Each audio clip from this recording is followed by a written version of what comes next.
Alright, hey guys, what's up? 8byte Brian here, and I am back once again with my monthly flea market and thrift store haul for the month of December. So this month is a little light, but don't worry, it's still an enormous amount of stuff, just not quite as huge as some of my other months.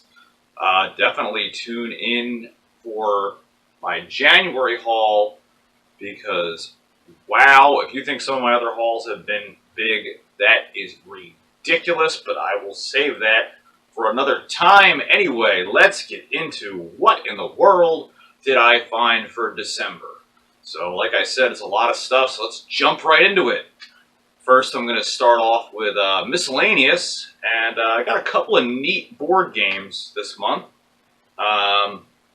This first one here, this is from 1964, and this I only paid a quarter for at a Goodwill that I go to that does everything like 99 cents a pound, so by weight this only ended up being like 25 cents. And it's a really cool Walt Disney Winnie the Pooh board game. And really neat, everything's in there. And I just think it's kind of like charming and neat. Like, I mean, you know, it's nothing exciting, it's Winnie the Pooh, but this goes for, I think, around like 30 bucks, give or take, online. I'll show you guys some of the pieces here. Like, here's the board game. Here's the board with the logo, really neat. And the artwork's very different. You can tell like how old it is. Really cool. And there's some of the pieces on the inside with the instructions. And you have this neat little bag that like you reach in and grab out different colored chips so you can move different spaces. And like even the little playing pieces are really cool. You can just tell how old this is.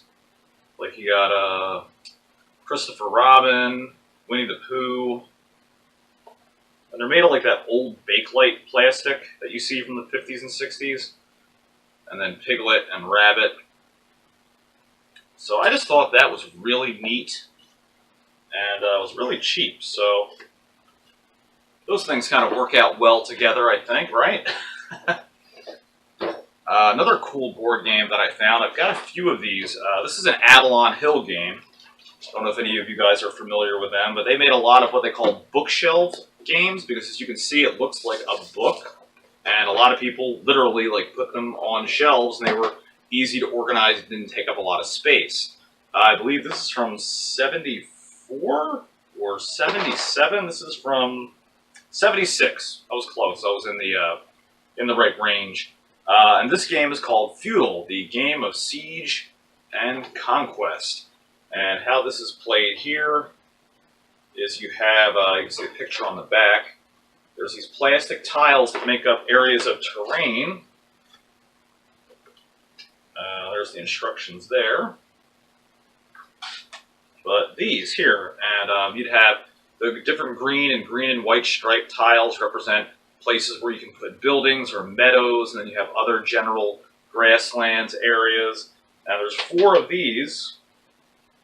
And what's really neat about this is over 50% of this hasn't been ever used.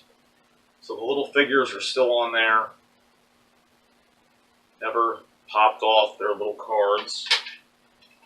And then these are some of like the building pieces. They're not very large, but they just represent, like you can take, like here, I'll take this little archer. You have a castle, and then like you have like a little archer defending your castle, and that's how that game would work. And you have lots of other different little pieces and stuff like that. And it's just, it's really neat. This comes from a little before my time. I wasn't quite born yet when this game came out, but they were around when I was around. And I think they're really neat. It's kind of like Risk, but taking it to another level. And Avalon Hill games go for quite a bit. In this condition, though, I paid only $2 for it. It'll probably only go for 20 because there's some tape. I don't know if I could get off on the side, but other than that, it's in good condition. But, you know, somebody might not want it just because of the tape on the side that kind of mars it. But still really neat. I always look out for them when I see them.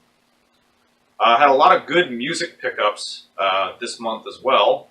We'll start off with some 8-tracks, because I don't know if you guys know or not, but I do have a working 8-track player with was my dad's old stereo, so I love to be able to find 8 tracks that play on it. I think they're really cool and collectible.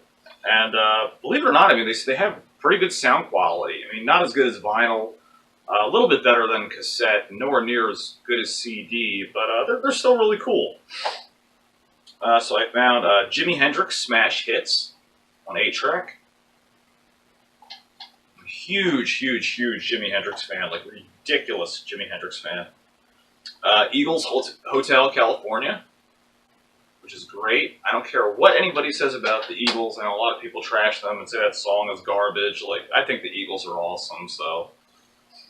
And the Rolling Stones, Some Girls, which I don't think I've ever actually heard this album. I'm sure I know a lot of the songs off here, but I've never really heard of the album, so. But it's kind of got like a neat picture of like women with like different hairstyles and stuff, so that's kind of funny. Reminds me of like the Knack or something, I guess. Also picked up some good LPs, some nice vinyl. This was an awesome find. These were all like $1 a piece, I think, maybe like $1.50. Very cheap. I can't remember. They weren't more than $2, but I think they were like $1.50 each. But this is Pearl by Janis Joplin. Oops. And yeah, the bottom of that. I need to tape that, but very cool. You don't often see Janis Joplin anywhere. Pick these up at a Salvation Army. Or at least this one at a Salvation Army.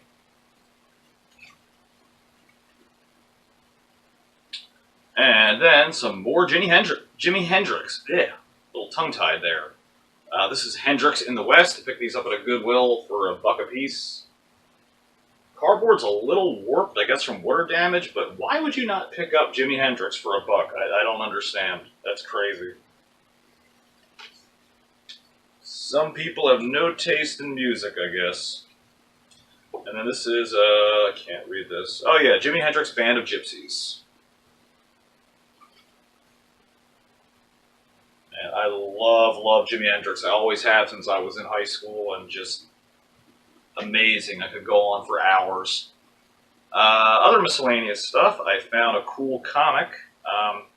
This is Hawkman number 9, a nice 12-cent comic where he is being attacked, let's see, by the Matter Master. I actually read this. It was pretty funny. And him and Hawkgirl and Hawkman are getting encased in a diamond, and they have to try and escape before they suffocate. That's really cool. Has a tiny little tear up at the top right corner there. But I think this is still like an $8 comic, maybe like $10. So, and even that aside, it's just cool. I love old 12-cent and like Silver Age, Golden Age comics. Oh yeah, this is really hilarious with miscellaneous. Doesn't get much more miscellaneous than this. I found an empty can of, don't know how many of you are going to know what this actually is, of RC Cola, which if you don't know what that stands for, is Royal Crown Cola. And it says, "Me and my RC" was the slogan back in the day, and this can is from, let's see, looks like this would have been from '77 because it has the stats of Chris Chamblee, I don't know if I'm pronouncing his name right, of the Yankees, and his stats for 1976. So I have to imagine that the can, well, it can't be earlier than '76, but probably '77. And it's open at the bottom, but not at the top. Just really, really cool. It's a cool old can, so I remember drinking the soda. It was terrible, but it's just, it was like a funny joke, at least like with a lot of me and my friends growing up, so I don't know. Anyway, moving along, let's see, other miscellaneous stuff that I found. I think that'll actually do it for miscellaneous. Let's just jump right into some toys. Actually, I'm sorry. Let's jump into video games, because that would be my next little smallest category here. We'll kick things off big here. I got this from my friend Eric. Paid I think $15 for this, which is a pretty good deal, I think. Traded some stuff with him, but I got a Wonder Swan, and I've always wanted these. I think they're neat. I don't have any games for it yet, but you know, seeing as I have a huge video game collection, this is just one of those neat little obscure things. This came out right around the year 2000, I think. And these, I believe, were offered at Best department stores. And that's why they're kind of hard to find, because they were like an obscure item that came to America and didn't really do too well. I think they were also mail order, if I'm not mistaken. So that's pretty neat. Got a bunch of cool games, too. These I paid, I think, like all $2 for. Some good PSP titles. Got Grand Theft Auto, Vice City Stories. Great find. Mitran Wars, which looks pretty fun. Never seen that. Kind of looks like a Halo type game. Thrillville Off the Rails. I love Roller Coaster Tycoon, so that looks like that should be fun. The Sims 2. And SpongeBob SquarePants, The Yellow Adventure. And then I also got some Wii titles as well. These were also just a couple of bucks as well. I think the same thing. They were like, maybe one of them was $3, but like that was it. Like all the rest were like $2 and stuff. So we got Super Monkey Ball, Banana Blitz. I already had that, so this is basically just trade bait. That's all I use it for. Donkey Kong Country Returns. This one's pretty good. Namco Museum Remix. That's a fun title. And then the best one out of the lot, Mario Sports Mix. Which that goes for like $20, and I think this maybe was the one that was like $2.99 or $3. So that's still a great deal, and the disc is in a good condition. No manual, but still, that's a good find. And then I also found, I think this was like $1, a Game Boy Advance zip-up case. So very cool. I think I have 2 of these now. I like the blue, that's why I picked that up. And it was cheap, so why not? And these were neat, too. Let's see what I paid for these. I don't remember. I think I might have paid like $5 for the pair. And a little torn, this first one here, but an original Game Boy box, which is cool. And I'm definitely very partial to Game Boys. That was one of my first systems growing up as a kid. It's got a lot of the manuals and stuff in there, but I'm not going to take those out because they're just manuals, so whatever. And then this I remember because this was how I got my Game Boy. I got it for Christmas way back in 1989. Came with the kit and Tetris. I remember I got Amazing Spider-Man when I was a kid. So that was really cool. So these are more just shelf sitters just to have complete boxes for it. They're really neat. Okay, I think that does it for video games. Not a lot this month for video games, so let's get into toys. Toys. Start out with some smaller things first. Found a couple of Smurfs. Little Smurf using a toadstool as an umbrella. That's goofy. And you got a little farmer Smurf who has a little caterpillar there as a friend. Don't know if you'll be able to see that. That's silly. I do remember Bugs being a part of the show, but not like hugely. Also found this really cool little muscle guy. I think I got this off my friend Don for like $2. And this was, but I don't know if I can see his name. Niku? But he's one of the rare muscle figures to find. Try to get a good zoom in on him. So that was a cool find. Very neat looking. Also picked up a Leonard figure. What I actually thought was a Joe figure, so. But I think for $1 or something, it wasn't that bad, but kind of disappointed it wasn't G.I. Joe. I'm not really that into Leonard because they're just, like, I guess they're neat, but they're just cheap knockoffs that really aren't that interesting. So, I mean, I'd personally rather have G.I. Joe than you know, something that's just a boring G.I. Joe knockoff. I mean, if it's cheap enough, I'll still buy it, but it's kind of disappointing when you realize, like, oh man, that wasn't a G.I. Joe, because they look so close. They really can fool you sometimes. Let's see. Also, this was really neat. Got this for $1. I didn't know what the heck it was. This is a Japanese line made by Bandai and Toho, which is the main subsidiary that makes a lot of Godzilla toys. You ever see any Godzilla models or things like that? They're made by that subdivision of Bandai, and this is called Zap Police Force. And I had never seen that before. And this reminded me of kind of like Ultraman or like Bio Robo or something. So really cool, just very strange, very different. No accessories, no weapons, but still really cool. This kind of displays neat. I think that's pretty neat. That's from 1988, believe it or not. So, I mean, he's not really worth anything. I just thought it was cool. This was also cool, too. Now, this is just a knockoff Power Ranger, so I don't think this is Super Sentai, because I have a few of those already. But this is really cool, because this looks like a true, like, Japanese or, like, Korean knockoff, like, Yellow Ranger. That's just really crazy looking. And a lot of these are cool, too, because they predate the Power Rangers, like, where a lot of Power Rangers got their ideas from. You'll see a lot of these toys that are dated earlier because in Japan and China, like they were already playing with those long before we ever saw them in the U.S. So that's a little bit of history for you. Also, I found a little mini Shogun. I think he was maybe like $2. He was really cheap. But that's a great, great find. These things are all die-cast metal, well, in some plastic, but mainly die-cast metal. And he's like between the $10 to $30 range just for this little guy here alone. They go for big, big bucks. So $2, I will take that all day long. Also, another cool little find. That is Z-Bot. He's pretty neat. Anytime I find them, I like to pick them up. They're just cool little PVC, little just little doodads, I guess.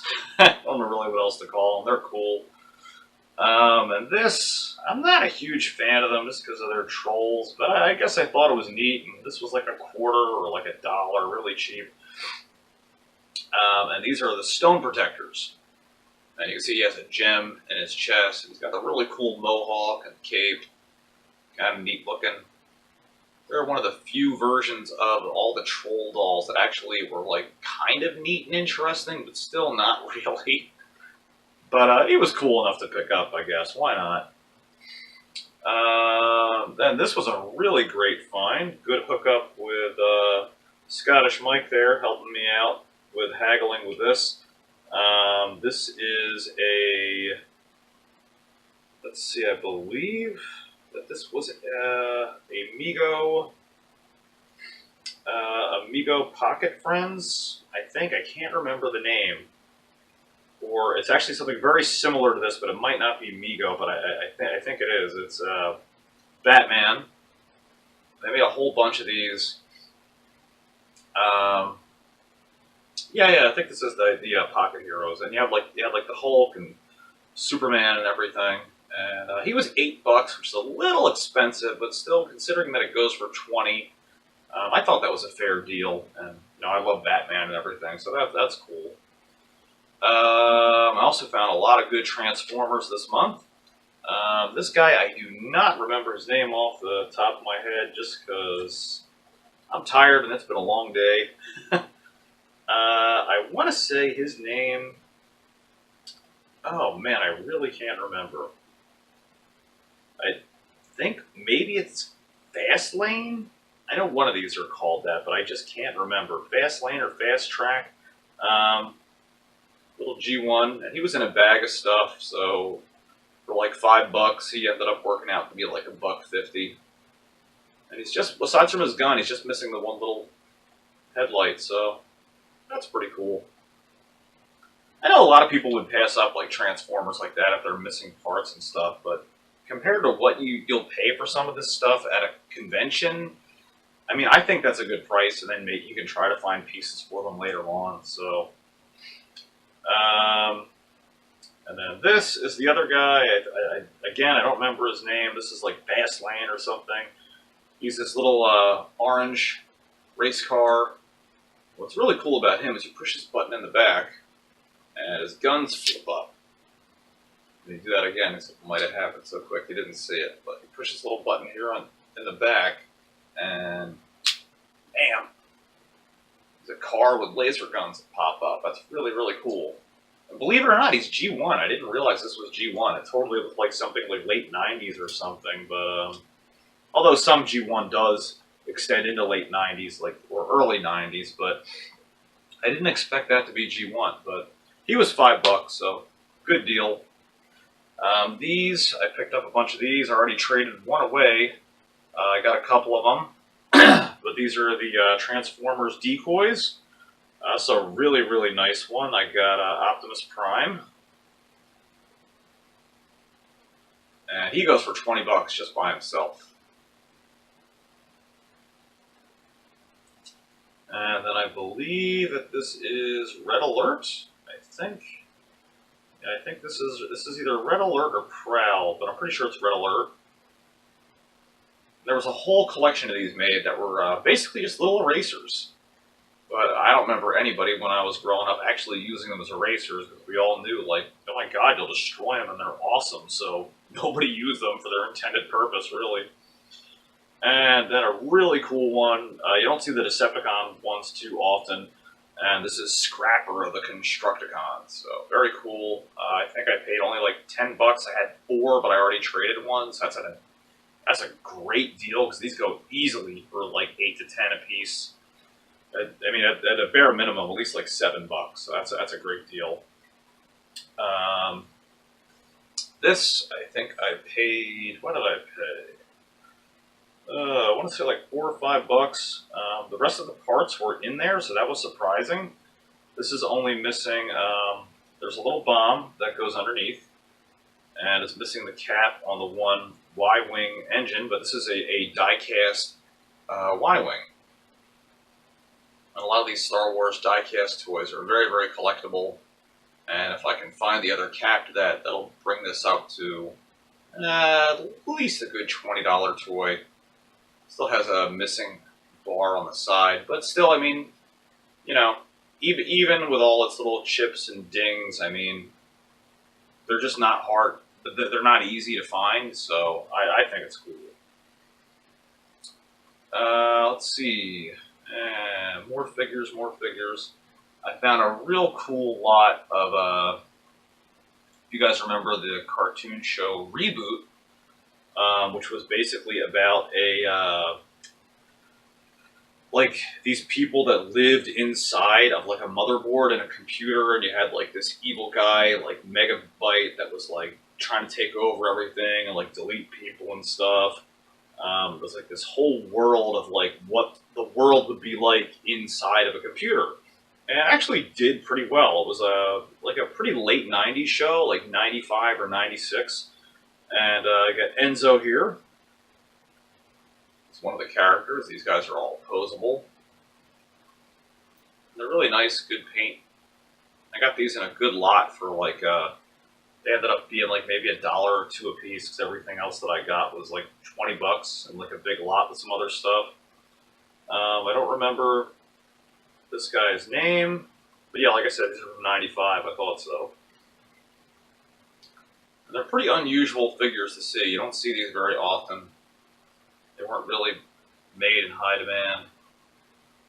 And then you got the woman. I'm sorry, I really don't remember their names. I didn't really watch the show because I was graduating high school at that point, pretty much. So, I mean, I watched maybe like 5 episodes, but I don't remember their names very much at all.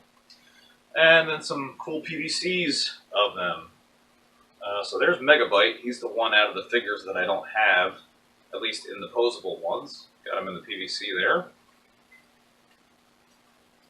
And you got Enzo again, and he had like these discs that like he would ride on and like float around.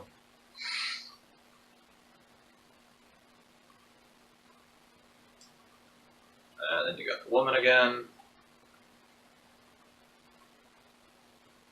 And the guy, I really wish I knew their names. It's just killing me that I can't remember off the top of my head.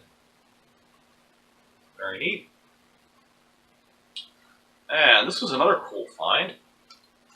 I found another Micro Machines Secret Auto Supplies toy. And I don't remember where I got this from. If this was a thrift store or a flea market find. Actually, no, I think this was a thrift store find. And I think this was like $2 or $3. And this whole series, they made like motor supplies that you could open up. I did a review of them on my channel with my Micro Machines video, where it's a gas can that opens up into like a big scenic overlook with a gas station inside of it. And this opens up. I'm going to spill everything everywhere. But it's a little auto garage. So I'll try to give you guys a good view without me making a mess. You have like a little dock over here and a little testing area over there, and there's little hoses and stuff you can pull out. Sorry I can't really give you guys a better view without making a mess, but these are really neat.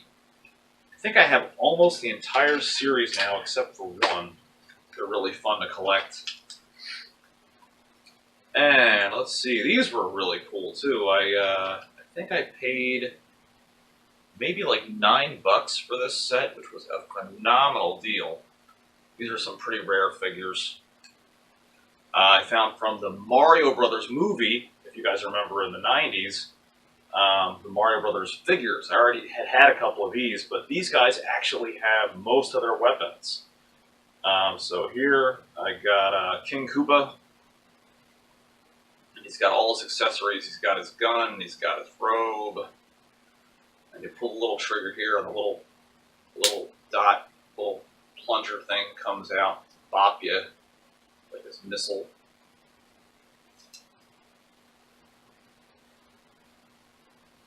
Very cool. The evil general guy, I don't remember his name.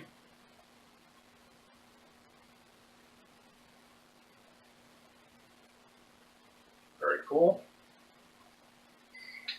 And then, of course, Mario and Luigi. Now, Mario, I'm cheating a little bit because I found his weapon just this past month, so I just decided to pair it with him. He's got this little plunger weapon, of course. Let's get it to load up there. And you can see they got the spring-loaded shoes, if you guys remember the movie. Then you just push the little trigger and... Come on. There it goes. It just pops out. And you can see there's like little wrenches and stuff on the side, so...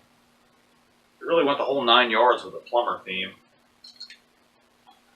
And Luigi, of course. And as you know, they're Mario and Luigi Mario. The awfulness of ruining the backstory with those characters and giving them the last name of Mario. What the heck? And he's got his tool belt accessory. So pretty cool. You do not see those with accessories at all, and you really just don't see those figures in general. So I think they were like $8 or $9. I mean, that set right there is easily worth like $20 to $30. That's a great deal. Also, I found some more turtles. Not quite as much as last month, but still some good finds. And these are a lot of Toon Turtle stuff, which are really, really hard to find. I got Toon Turtles Raphael. And you can always tell how they're toons because their eyes are really buggy and they're really fat and chunky looking. And I don't know if his action feature works or not, but you push this button. Oh, there you go. And his head spins around all wacky and crazy. Very cool. You just gotta love that big goofy grin on them, because they look like just like the cartoon ones. And then, let's see, this is, I think this is supposed to be Breakdancing Donatello. Oh, no, wait, no, I'm sorry. He had a thing that would go on the back of his head here. And you would push that, and then it would like spin, like his headband would spin. So it works, I'm just missing that. But still really cool. These were late in the line, and you don't see them very often. And then I found Toon Shredder, but I'll have to admit I kind of cheated on him. because he was missing this leg, so I just replaced it with another shredder and just painted it black, and you know, looks exactly the same. I mean, you're rarely going to find one of these. So him being without a leg was just a crime, and he's only for my personal collection anyway. So, you know, just to not have him complete, that would have killed me. Such an awesome rare figure, and just so cool to see. And I mean, if he was 100% authentic, like if I took the leg off, he'd probably be worth around 15. 100% complete, he's a $30 figure. He's very, very, very rare in the TMNT line. Also, I picked up this really cool Gizmo big PVC, which this is awesome. Of course, anything Gremlins I love. He's posable. And he was $10, but I think well worth the $10. Very cool looking. And let's see, I think that is going to bring me to my finds of the month. I got a couple smaller finds of the month, and then one or two really big ones. So let's get to my smaller finds of the month here. My first one is going to be, and on the card, Earthworm Jim Princess What's-Her-Name, which has pretty mint. And what did I pay? I think I paid $5 for this. I might have paid 10. Yeah, I think I paid 10 actually. But still, you don't see Earthworm Jim figures very often. So this is worth. Ooh, jeez, she's flying away. Worth between like 10 and 20. So not a huge big bucks figure, but definitely uncommon to see. Very cool. Let's see. Also, hard to believe that this is going to be one of my smaller finds of the month, but it is. I found a giant-size Rocksteady, and he was in the lot that I got the Toon Turtles and the reboot stuff with, and he is really, really rare. Bebop is also ridiculously hard to find. These two guys are really hard to find. He goes for about 50 online, even in this shape, missing his weapons, and a very, very cool find there. I love these giant turtles. They are absolutely awesome. Very cool. And some other interesting finds of the month were this Game & Watch game that I found for only $0.25 at my local Goodwill. And this is made by a company called Sagball.